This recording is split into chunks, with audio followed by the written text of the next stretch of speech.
So today we're going to go over planers, planing, and how we use planers when we're offshore here in Southeast Florida. So first off, let's go over the reels, the rods, why we use them, how we use them. Mostly you're going to need at least a 30 wide, something like this guy here, 10 International 30T, or even a regular 30 wide. You need them for the drag and the line capacity, because we're going to pack onto here. You need at least 100 foot, at least 75 foot of monofilament top shot, plus you're running 22, 23 pounds of drag to run even those smaller planers, those 3s, those 4s. So you're gonna need at least a 30 wide reel, International, or you can even use right over here. We've got accurate 30s, as you've seen, or even something in the 50 wide range. As you can see here, accurate 50 wide, or a Penn International 50 wide right over here. TW. Great reels. Again, for the drag and the line capacity, that's really the only reason you need these big reels. Now we talk about the rods. You're going to want a rod that has stiffness but has some bend. So if you can see here on this rod, when I pull this rod down, as when we're trolling and the planer trips, you're going to be like this when you're trolling that planer. It's going to be just like this, that arch. When that planer trips, a fish hits it, that rod bounces right back up, and then you'll see a slighter bend.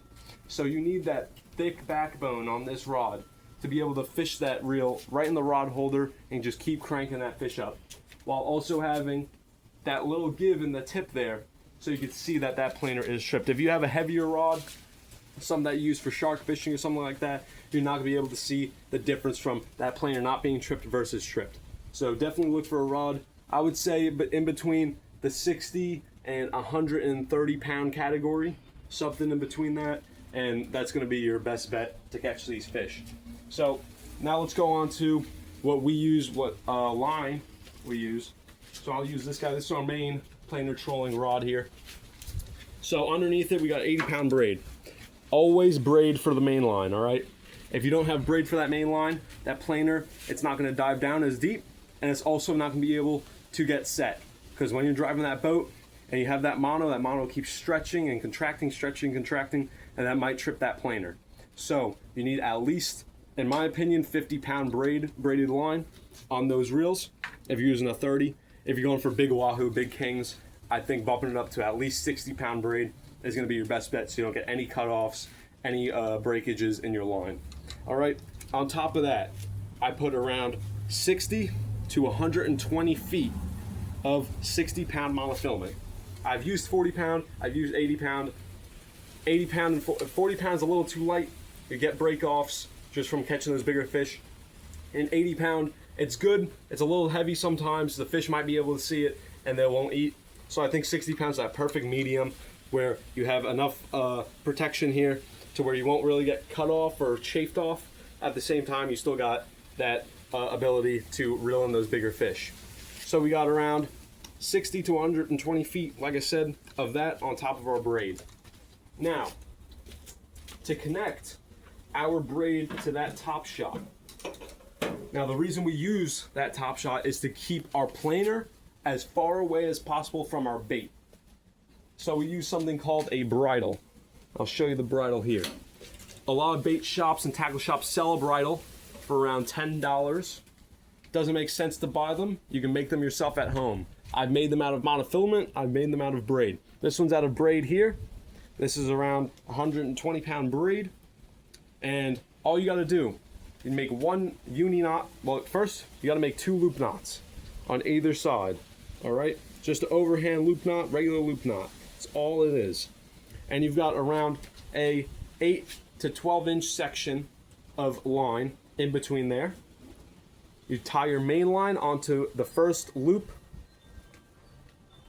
of your bridle, and then on the last loop you tie I prefer a clinch knot, goes through the guys a lot easier, and then there is your main line. I've made these, again, like I've said, out of braid, out of monofilament. I think out of mono it's a little worse just for that wear and tear. It kinks up sometimes, but you can still do it. With monofilament, all you need to do though is instead of, when you make these loops, you don't want to tie them. With monofilament, you want to crimp and do 2 crimps. You'll do one and then another on top of it, helping keep that tagging down so there's no slippage. And I do it with the heaviest mono you got, at least 80-pound mono. For me, I've used 80-pound, that's worked a lot of the times. But you just got to ensure, again, you've got those roller guides. And now this is one of the biggest things I want to say. With those rods, even though I said before, yes, you do need that stiffness, having a full roller guide rod will keep that planer from not tripping when it doesn't need to, and it'll also keep your bridle from going in smoothly, and it will also keep chafing from happening to your line. You have line, you're sitting in the rod holder, it's under 25 pounds of tension from that reel. You're putting a lot of pressure on this line, and if it's just rubbing against one of those regular guides, it can pop at any second. So having that roller gives it the ability to roll smoothly out and come smoothly in without breakage. All right, now let's move over to the baits. So for planer fishing, there's a few different styles of baits we use, a few different styles of planers we use depending on depth, depending on what fish we're targeting. So just for demonstration, we have here the size 5 planer. Most of the times I'm using between a 3 and a size 4, and we're trolling anywhere between 120 to 350 feet. So with that planer here, you attach it, again, if you come over to the bridle, you attach the back end of the planer. You will have a snap swivel. You will attach this end of the planer right here. And then this end of the planer will attach right here. And when you're trolling in the water, it will slip like this. Your bridle will sit right on top of that planer. Once that planer trips, a fish hits it, goes like this, sets straight in the water. You can reel it up easy. All right. So for baits, if we're targeting something like kingfish, wahoo, we don't want to get it cut off, but we still want to fish that monofilament just in case these fish are a little leader shy. Fish something like this. This is a drone spoon. This is a 3.5 drone spoon. All right. It's got, I believe, a 10-aught J-hook there built into it with that green on the outside.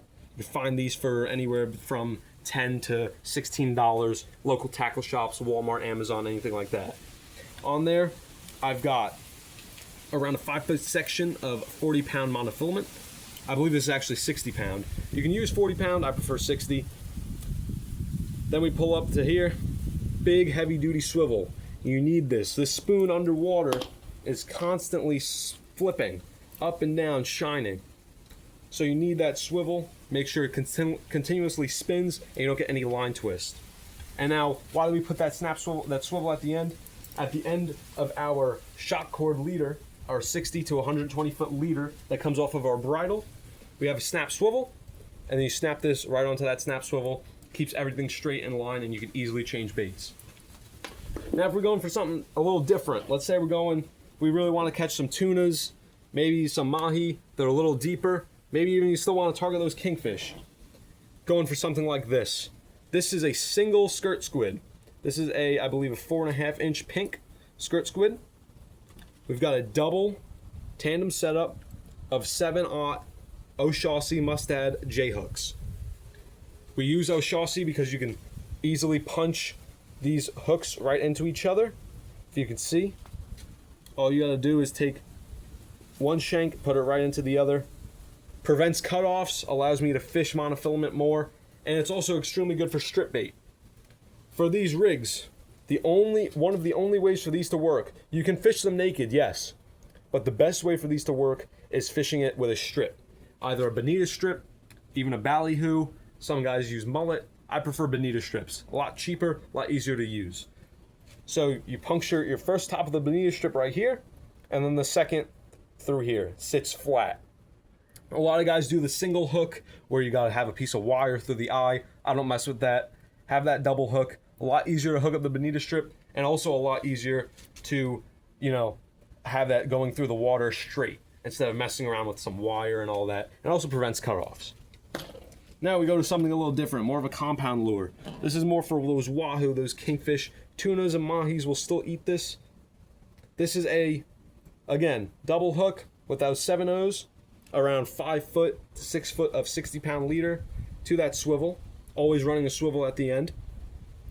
And over here I've got a iridescent pink, blue, and teal sea witch, and then another pink 4-inch skirt squid. All right, in the water, you got it trolling. It runs somewhat like this. All right, that sea witch covers that squid, covers your bait, and that little bonita strip in the back's always flailing around. Gets those wahoo and those kingfish fired up. Caught a lot of fish on these. Now, go to something a little bigger. This is on my rod right now. I'll show you guys. Again, double 7/0s. Attach that with a clinch knot. All right, prevents slipping. Clinch knot also gives you a little more height to prevent cuttage. Come down to the lure here. First thing I put on this guy, a bead. All right, sometimes when you go to tie these rigs, you need that bead to prevent that squid from holding too close to those hooks. You want that back hook fully exposed and that second hook just covered, all right? That back hook needs to be fully exposed so you can pierce that bonita strip easily. And also when those kingfish come, they're not coming to eat your whole bait. Those wahoo aren't coming to eat your whole bait. They're coming to slash it from the back and then come around for the scraps. So the fact that you got those two hooks like this on your presentation, let's pull the sea witch down a little closer to the bait here. As you can see, green and yellow sea witch with some blue and some silvers on there as well. Try to set it up for you guys here. It's not cooperating. All right. So when this is in the water, as you can see, that whole squid and this covers that first hook. So when a fish sees this, it sees that bonita strip flailing in the back here, they immediately think this is the tail. So they come swipe at it like this, and they grab that first hook. And sometimes they'll even come a little closer to here to nip there, and they'll grab both hooks. This ensures that you keep those fish pinned, and you're able to just reel them in without wondering, is this fish hooked good? Is it not hooked good? Are these hooks gonna pull? Especially with kingfish, because when you hook those kingfish trolling, those wahoo trolling, a lot of times they get hooks at the outside of the mouth. So having those two hooks gives you a little more security and safety when you're catching these fish. All right, so to make your own rigs of these, pretty simple. Go to your local tackle shop, your local West Marine, Walmart, Amazon.com even sells them. And you're gonna look for sea witches. All right, the colors that work the most, I found these green and blues work really good. Another color that works good is those purples, those little darker colors for those wahoos. I've even found these guys, this pink and iridescent color here. These work amazing for the mahi and the tuna and the kingfish as well. I have run these sea witches plain.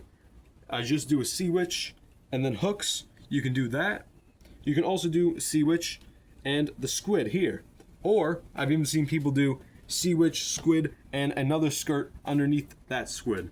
You can do either or, doesn't matter that much. All depends on what the size of the fish you're targeting. If you're targeting those wahoo, you want a little bit of a darker color. You want a little bit of a bigger bait with that bigger strip. If you're targeting kingfish, dolphin, tunas, you're gonna want something a little more like this, smaller, everything like that. Even the drone spoon can work for those guys. So yeah, that's pretty much it for planer trolling. A lot of people tend to make it a little harder than it actually is. A lot of people try to say you need this, this, that. You don't. As long as you have a 30 wide or larger reel, a stiff rod with mostly roller guides, and a planer, a bridle made out of monofilament or, that braid, and something like this sea witch, just a plain skirt squid, even a drone spoon. All right. If you have any of those, you will be successful in the water as long as you put the time in. All right, guys. I'll see you. Have fun.